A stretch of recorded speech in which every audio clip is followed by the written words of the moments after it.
Hey guys, this is Master Michel, and in this video I will talk about 7 common mistakes chess beginners almost always make.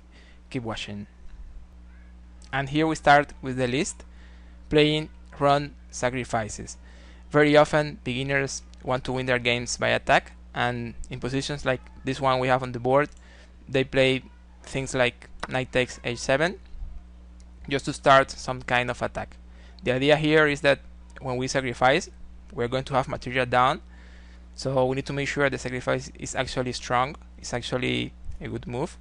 Otherwise our opponent can just take the material, defend the position more or less easily, and then we could lose the game because of that. So the idea is that when we sacrifice, we need to have the conditions already created for the sacrifice to work. And when I say the conditions, I mean things like attack with more pieces than your opponent is defending. Also, I mean create enough weaknesses with the sacrifice. And finally, a very good idea is to have some threats after the sacrifice. This means that you will have the initiative and your opponent won't have time to defend. So next time you sacrifice in your games, make sure you are creating weaknesses, you have more pieces attacking than your opponent defending, and also that you have threats and initiative. So if you have all those things, probably the sacrifice is going to be a good idea and it could be working. Moving twice the same piece in the opening. Examples like bishop e2 and then later bishop c4.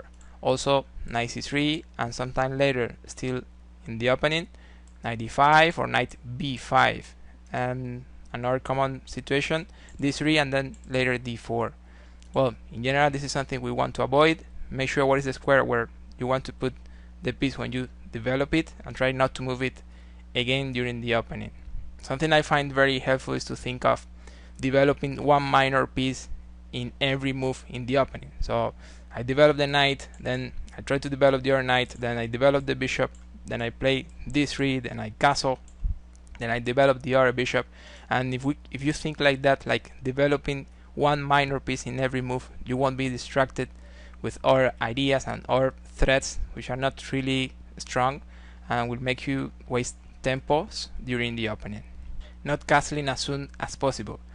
Do not wait for the board to be on fire to castle. You rather castle too early than too late, and also be prophylactic about your king's safety and you will notice the difference in your games. For example, in a position like this, castling is just perfect here. The position is pretty quiet, but as I said, we don't have to wait for things to be complicated to think of castling. Trading everything they see. There is a common tendency among beginners to capture and trade everything they can.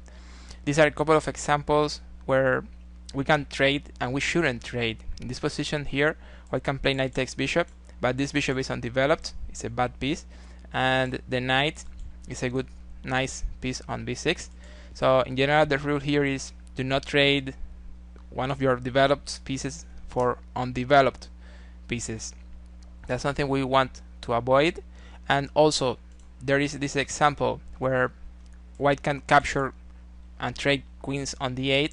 However, when we analyze the material, we see white has a piece down. So in these kind of positions we don't want to trade either. So a move like queen d2 is going to be very well. We want to keep queens on the board and play the middle game, try to complicate the position, because if we trade and we play the end game, it's going to be easier for your opponent. So next time before trading, ask yourself, is this trade actually improving my position? And if the answer is no, well, you know what to do. Having unprotected pieces. In this level, it's very hard to keep everything under control and everything protected all the time. So things like this can happen, like a knight unprotected on c3 or a bishop unprotected on h5. This position is black to move, and black can take advantage, for example, of the unprotected knight on c3. I will say the move, but if you want to find it, you can pause the video. Black can play here queen e5, attacking the knight, also attacking h2 with mate, and this is going to be winning a piece for black. Also, black can take advantage of the unprotected bishop here with the move. Pause the video if you want. Queen h4, attacking the bishop and threatening mate on h2, also getting an extra piece. exchanging two minor pieces for a rook. Very often we can see situations like this one where there is a trade of the knight and the bishop for a rook and a pawn, and the rule here is that in general the two minor pieces are better than a rook or even than a rook and a pawn, so this trade is not really a good idea. It seems like the two minor pieces coordinate a little better and they are just better in most of the positions. Not knowing basic mates like king and queen versus king, or king and two rooks versus king, or king and rook versus king. This is something we need to know if we want to go to the next level. Very often among beginners they have positions like this and then they don't know how to win, or they end up stalemating the opponent. So at least king and queen and king and two rooks, this is something we need to know by now. So if you don't know them, just take some minutes. It's not going to take too much, but it's going to help you a lot to finish your games. The question for today: if you are a beginner, are you familiar with some of these common mistakes? And if you're not a beginner, which common mistakes should we add to this list? So I hope you have enjoyed this video. Help my channel with some like if it was like that. Subscribe so you get notifications for my next videos. Never stop believing. See you in the next.